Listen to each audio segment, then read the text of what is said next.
My sister raised her glass and said, "Here's to family. Except for Noah, the failure who thinks money makes him worth something." My parents laughed. So I raised my glass and said, "To the failure who just stopped paying for everything you own." I, 32M, never thought a family dinner could destroy 20 years of relationships in under 5 minutes. But here we are. The evening started like any other monthly gathering at my parents' house. Mom had spent hours preparing her famous roast, and the dining room table gleamed under the chandelier I'd bought them for their anniversary 3 years ago. The same chandelier that cast light on the faces of people I was beginning to realize I didn't know at all. My sister arrived fashionably late, as always, her designer heels clicking against the hardwood floors I'd paid to refinish last spring. She swept into the room with her usual dramatic flair, her wine glass already half empty from the bottle she'd opened the moment she walked in. My parents beamed at her entrance like she was royalty gracing us with her presence. The irony wasn't lost on me. Here I was, the one who'd been quietly funding their lifestyle for years, watching them light up for the daughter who showed up empty-handed and expected to be served. Dinner conversation flowed in its predictable pattern. Dad talked about his golf game. Mom shared neighborhood gossip, and my sister regaled us with stories from her latest vacation to Europe, a trip I later learned was funded by credit cards she had no intention of paying off. I listened, contributed when appropriate, and pushed down the familiar feeling of being invisible in my own family. It wasn't always like this. Growing up, we were close. My sister and I would build forts together, share secrets, defend each other against playground bullies. But somewhere along the way, success became a wedge between us. When my tech startup took off 5 years ago, everything changed. Suddenly, I wasn't just her brother anymore. I was the family ATM. The requests started small. A car repair here, help with rent there. Then came the bigger asks. Their mortgage payments when Dad's business struggled, my sister's student loans that she defaulted on, medical bills, home renovations, family vacations they insisted I join and inevitably pay for. Each time, they made it sound temporary, like they were just going through a rough patch. I said yes because I loved them, because family takes care of family, because I thought my success meant I should lift them up too. But love, I was learning, doesn't always flow both ways. As we moved through dinner, the familiar dynamics played out like a well-rehearsed performance. My parents hung on my sister's every word while my own contributions to the conversation were met with polite nods before they quickly shifted attention back to her. When I mentioned a new project at work, Dad changed the subject to ask about the vacation house in the mountains, the one I'd bought for family gatherings that somehow everyone treated as theirs. My sister dominated the conversation with complaints about her job, her dating life, her apartment that she couldn't afford but refused to downsize. Each grievance was presented with the expectation that I would swoop in with a solution, preferably a financial one. The entitlement had become so normalized that they didn't even pretend to ask anymore. They just assumed. As dinner wound down and Mom brought out dessert, my sister reached for the wine bottle and refilled her glass. She was getting that look, the one that preceded her most dramatic moments. I'd seen it countless times before, usually right before she made some grand gesture or announcement that left everyone talking about her for days. She stood up slowly, swaying slightly from the wine, and raised her glass with theatrical precision. Her eyes swept the table, taking in our parents' expectant faces before landing on me with a look I couldn't quite decipher. There was something different about it tonight, a coldness that made my stomach clench. Then she spoke, and everything changed. She proposed a toast to family, but with a cruel twist that cut deeper than any knife. She raised her glass high and announced that it was to family, except for me, the failure who thought money made me worth something. The words hit like a physical blow, but what came next was worse. My parents didn't just sit there in shocked silence. They laughed. They actually laughed. The sound echoed in the dining room, bouncing off the walls I'd helped paint, filling the space above the furniture I'd helped them buy. My own parents, laughing at their son being called a failure by his sister, laughing at the idea that I thought money made me worthwhile, as if the years of financial support meant nothing, as if I meant nothing. In that moment, something inside me snapped, not with explosive anger, but with crystalline clarity. I saw the situation for what it really was, not a family supporting each other through tough times, but a group of people who had grown comfortable taking from someone they viewed as an endless resource rather than a human being. I stood up calmly, picked up my own wine glass, and felt a strange sense of peace wash over me. The hurt was there, sharp and real, but underneath it was something stronger, resolve. I looked at their expectant faces, my sister wearing a smug smile, my parents still chuckling softly, and realized they had no idea what was coming. I raised my glass and proposed my own toast. To the failure, I said, who had just decided to stop paying for everything they owned. The words came out steady and clear, cutting through their laughter like a blade through silk. The silence that followed was deafening. My sister's face went from smug satisfaction to confusion to dawning horror as the implications sank in. My parents stopped laughing, their expressions shifting from amusement to concern to something approaching panic. I set down my glass, pulled out my phone, and began making the calls that would change everything. The mortgage payment scheduled for next week, canceled. The car payments for both vehicles in the driveway stopped. The credit card I'd been helping my sister pay off, my authorization removed. The country club membership, the insurance premiums, the utility bills that somehow had my name on the auto-pay despite not living there, all of it gone. Each cancellation felt like lifting a weight off my shoulders. With every automated system that confirmed my request, I felt lighter. My family sat in stunned silence, watching me systematically remove myself from their financial safety net with the efficiency of someone who'd been planning this moment longer than I'd realized. The beauty of modern banking is how quickly things can change. Within 20 minutes, I'd untangled myself from years of financial entanglement. Cards were canceled, automatic payments stopped, and authorizations revoked. The laptop I was using belonged to me, as did the phone I was calling from. Gifts I'd given them that they'd somehow forgotten came from me. When I finished, I looked up to find 3 faces staring at me in various stages of shock and disbelief. My sister tried to speak first, her voice shaky as she attempted to backtrack, claiming it was just a joke, that I was being too sensitive. But the damage was done, and we both knew it. My parents joined in, their voices overlapping as they tried to minimize what had happened, to smooth things over like they always did when my sister went too far. They insisted she didn't mean it, that family was more important than money, that we shouldn't let this come between us. But it wasn't about the money, it never had been. It was about respect, about being valued as more than just a source of funds. It was about being seen as a person rather than a problem solver with a checkbook. I told them I needed time to think, that I'd be in touch. The words felt strange in my mouth, formal and distant with people I'd shared a lifetime of memories with. But formality felt appropriate now. They'd treated our relationship like a business transaction. It seemed fitting to end it the same way. As I gathered my things to leave, my sister made one last desperate attempt to salvage the situation. She followed me to the door, her earlier bravado completely gone, replaced by something that looked almost like fear. She tried to explain that she'd been drinking, that work stress was getting to her, that she took out her frustrations on the wrong person. I listened to her scramble for excuses and felt nothing but tired sadness. This was my sister, the girl who used to sneak into my room during thunderstorms, who I'd taught to ride a bike, who I'd defended against bullies. But the person standing in front of me now felt like a stranger wearing her face. I left without saying goodbye. Update 1. The first few days were quiet.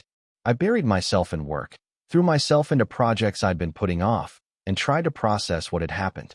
Part of me expected my phone to ring constantly, for them to bombard me with calls and texts begging me to reconsider. But silence stretched on, and I began to wonder if they were calling my bluff, waiting for me to come crawling back with apologies and renewed financial support. They weren't. On Thursday, my mom called. Her voice was different, strained in a way I'd never heard before. She asked if we could talk, and I could hear the desperation underneath her careful tone.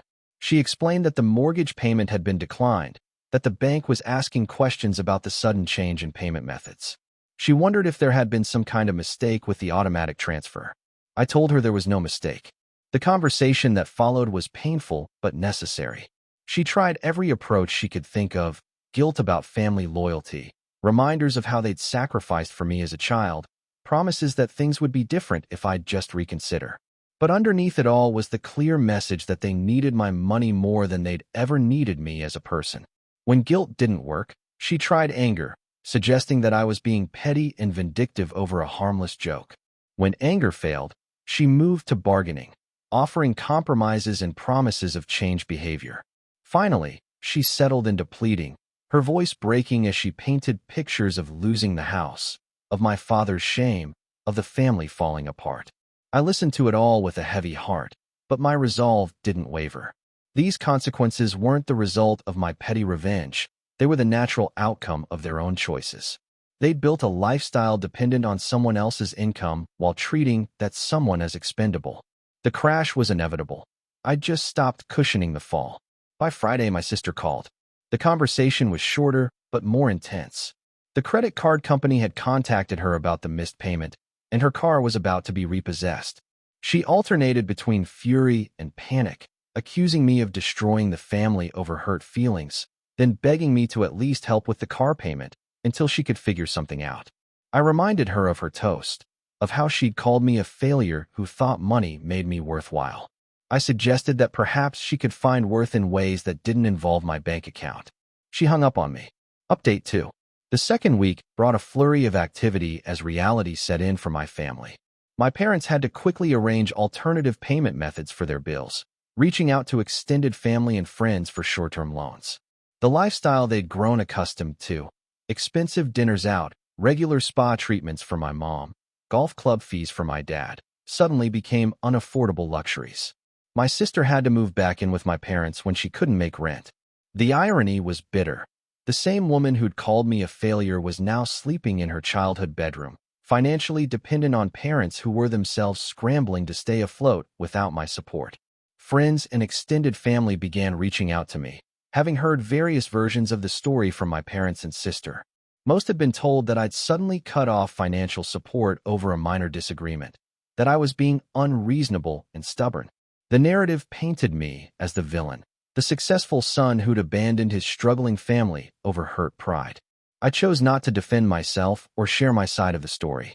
The people who knew me well enough wouldn't need an explanation, and those who believed the worst about me without asking questions had already shown me where their loyalties lay. Besides, the truth had a way of revealing itself over time. My cousin reached out privately, having sensed there was more to the story than she'd been told. During a long coffee conversation, I shared what had actually happened that night. She listened without judgment, asking thoughtful questions and piecing together a pattern of behavior she'd observed but never fully understood. She told me about other family gatherings where my contributions had been minimized or dismissed, times when my sister had made cutting remarks about my success while simultaneously benefiting from it. She'd witnessed the subtle ways my parents had prioritized my sister's needs over acknowledging my generosity, treating my financial support as expected rather than appreciated. Her perspective helped me realize that the dinner incident wasn't an isolated moment of cruelty. It was the culmination of years of accumulated disrespect and entitlement. The toast had simply made visible what had been building beneath the surface for a long time. Meanwhile, the practical consequences continued to unfold. My parents had to put their house on the market, unable to maintain the mortgage payments on Dad's inconsistent business income. The vacation home in the mountains, the one where we'd supposedly created so many family memories, was also listed for sale. The cars were traded for older, more affordable models. Each change felt like watching a house of cards collapse, but I reminded myself that this house had been built on an unstable foundation from the beginning. My money had been propping up an unsustainable lifestyle, not supporting a family through temporary hardship as I'd believed. Update 3. A month after the dinner, I received an unexpected visitor at my office. My father stood in the lobby, looking older and more tired than I remembered. He asked if we could talk, and something in his demeanor was different from the phone conversations with my mother, less demanding, more reflective. We went to a quiet cafe nearby, and for the first time in years, we had a real conversation.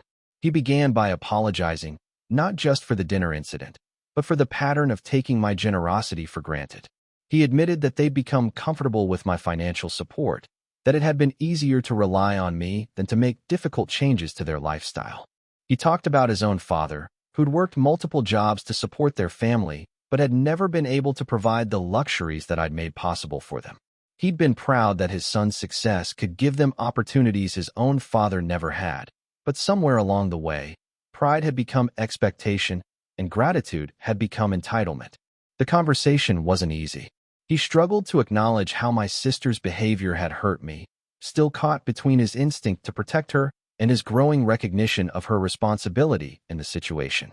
But he listened when I explained how isolated and used I'd felt, how the dinner had been the final confirmation that my value to the family was purely financial. He asked what it would take for us to rebuild our relationship, and I told him the truth, that it would require genuine change, not just apologies. That my sister would need to acknowledge her behavior and make real efforts to stand on her own feet. That my parents would need to treat me as a son, not as a safety net. That any future financial help would come with clear boundaries and mutual respect. He nodded slowly, admitting that my sister was struggling with more than just financial problems.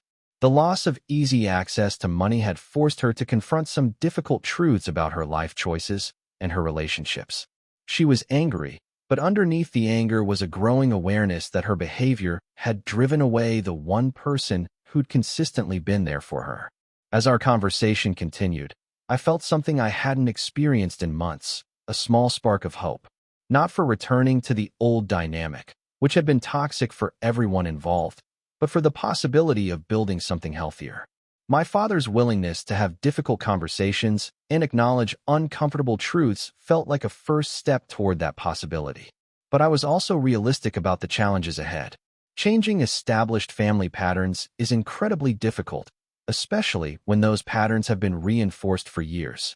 My sister would need to do her own work to rebuild trust, and my parents would need to consistently demonstrate that they valued our relationship beyond its financial benefits. 3 months later, my sister finally reached out with a different kind of message. Instead of demands or explanations, she sent a simple text asking if she could take me to coffee, her treat. The gesture was small but significant, representing an acknowledgement that she needed to contribute to repairing our relationship rather than expecting me to do all the work. The coffee meeting was awkward but genuine. She looked different, less polished, more tired, but also somehow more real. She'd found a job she actually cared about, though it paid significantly less than her previous position. She was living in a small apartment she could afford on her own, driving a used car she'd bought with savings from cutting unnecessary expenses. Most importantly, she apologized. Not the surface-level apology designed to manipulate me back into providing financial support, but a deep acknowledgement of how her words and actions had damaged our relationship. She admitted to feeling jealous of my success, while simultaneously feeling entitled to benefit from it. She recognized how her behavior at the dinner had been cruel and calculated, designed to hurt me in front of our parents. The road to rebuilding our relationship would be long and uncertain. Trust, once broken, doesn't heal quickly or easily. But for the first time in years, I felt like I was talking to my actual sister rather than someone who saw me as a resource to be exploited. As I reflected on the months since that terrible dinner, I realized that my decision to cut off financial support had been necessary for all of us.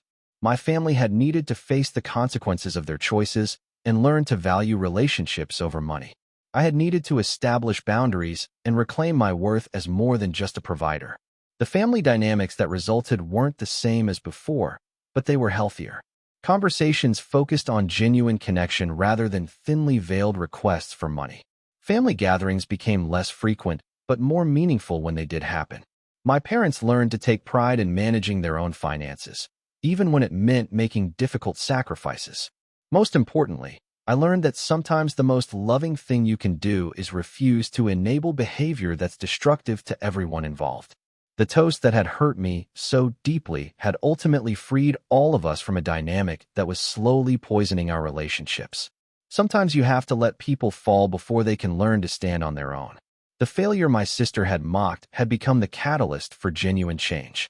And that, I realized, was worth more than all the money I'd ever spent trying to buy their love and respect.